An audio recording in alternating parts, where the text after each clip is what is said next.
The whole band are a lot of trouble. You never know what anybody's going to do. I mean, I tried suggesting things in the beginning, but it's absolutely pointless. Because everybody just does what they want. But is that how you work? Everyone just Yeah. Yeah. You better ask them. I think that's the most exciting thing about it. Yeah, I'd like to say this psychiatrist, he's walking down New York Street, right? Yeah. And he gets run over by a car, he's dead. Yeah. So he's on his way up to heaven. Yeah. St. Peter's there at the gate, and he says, "Oh, we're expecting you." He says, "You are? I just want to go through onto the heaven." "You'll go through, but we have a problem here. We may need you." He says, "Yes." He says, "It's about God." And he says, "Yes, God has a problem." He says, "Well, what's God's problem?" "God, he thinks he's David Bowie." What a funny way to end it, you know. Well, today his material's off. Usually he's working the club down the street. You're his brother. When did he first interested in music? When did you both become interested in music?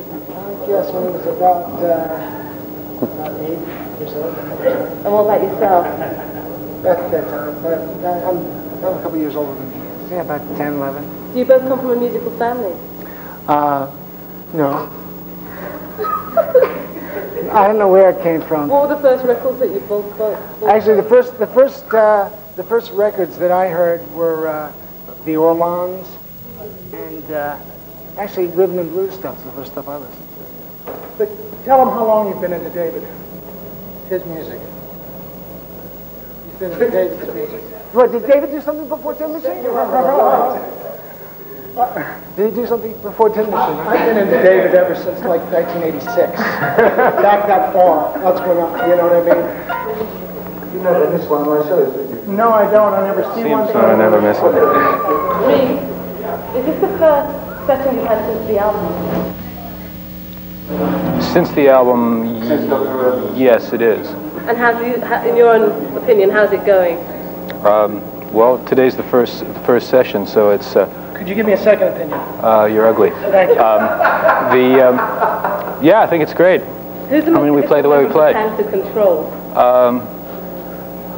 Watch it. That's a hard one to call. They're all a pain in the ass. Thanks. All right.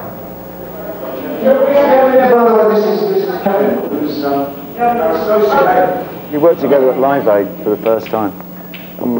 We've done quite a bit of work since. And I'm not a great rhythm guitarist, so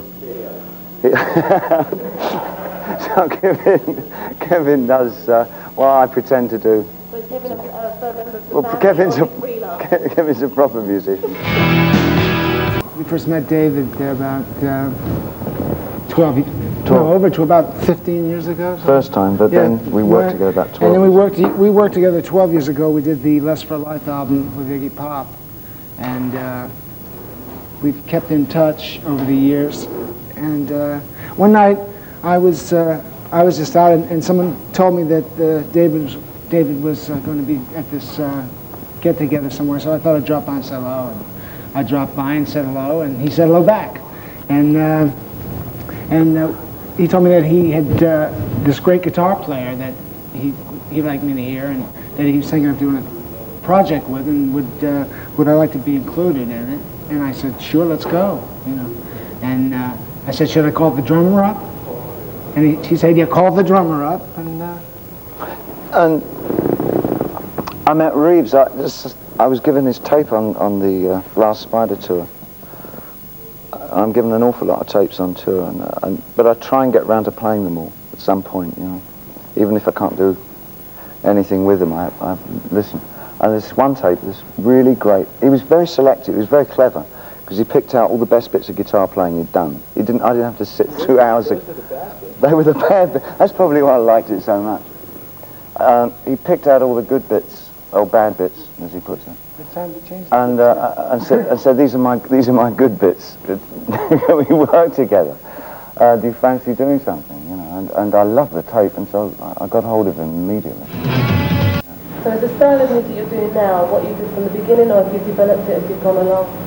It's developing itself. The music is revealing itself, I think, as we play it. I mean, we all have a way we play, and it just recombines in different ways from song to song. You know? There's a heavy emphasis on rock music. What is it that attracts you all to rock music? I think it's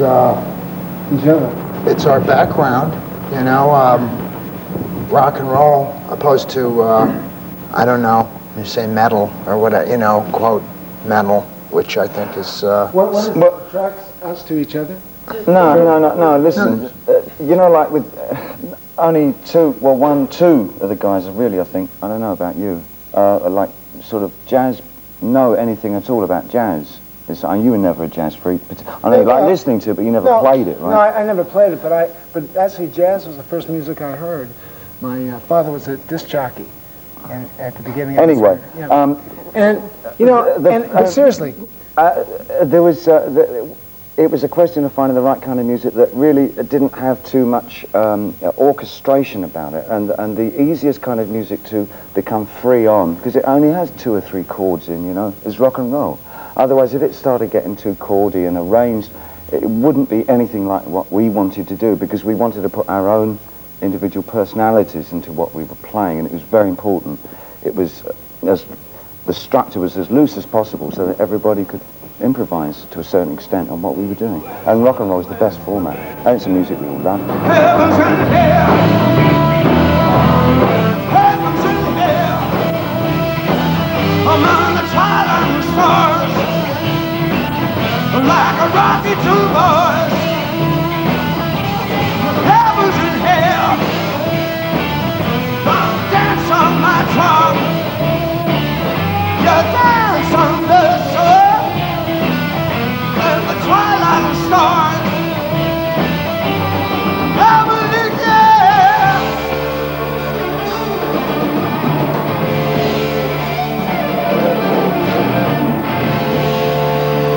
What type of concept would you say you're trying to promote with Tin Machine? How do you want to perceive as a band?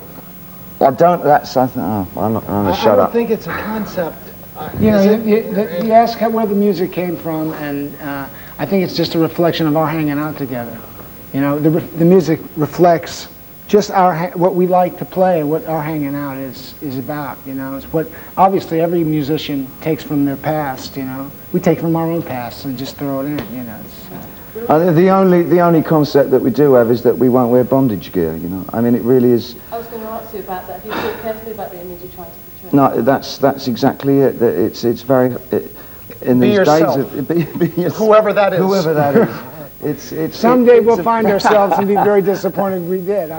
It was of prime importance to us that the music was the priority, you know, and it's very difficult these days to kind of avoid this whole image thing. So the only thing that we knew is that we just didn't want to start dressing up in leather and chains, you know.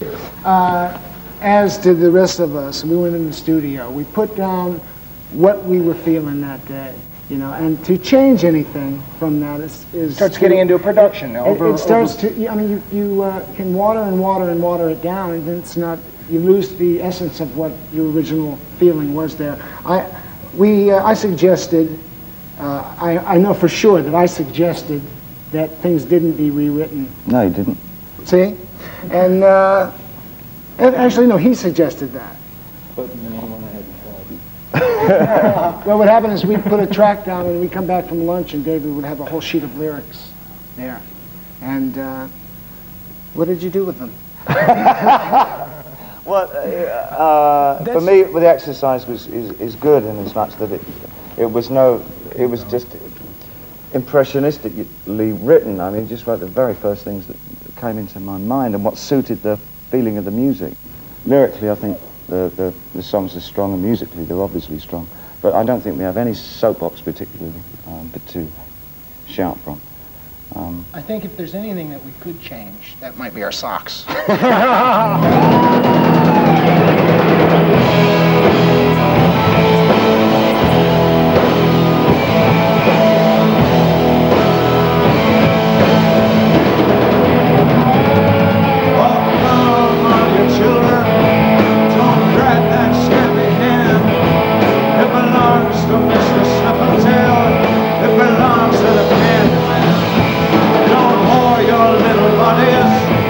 To the words of paradise.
beyond your brow. The razors slash the main lines.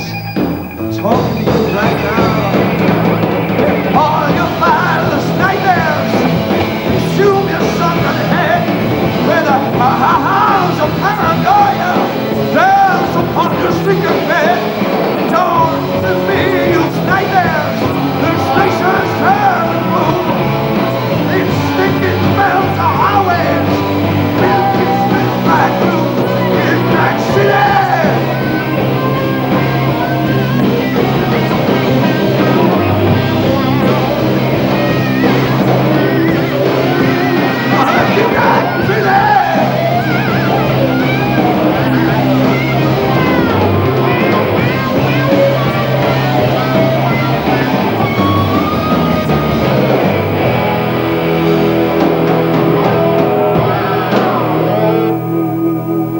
For us, fairly important to realise is that we don't always get on with each other or agree, you know. I mean, it's not particularly, every moment isn't a happy moment. Like we can be people together. Yeah, I mean, we're not like, we haven't got this strong front. We are Tin Machine and this is our strong front, you know.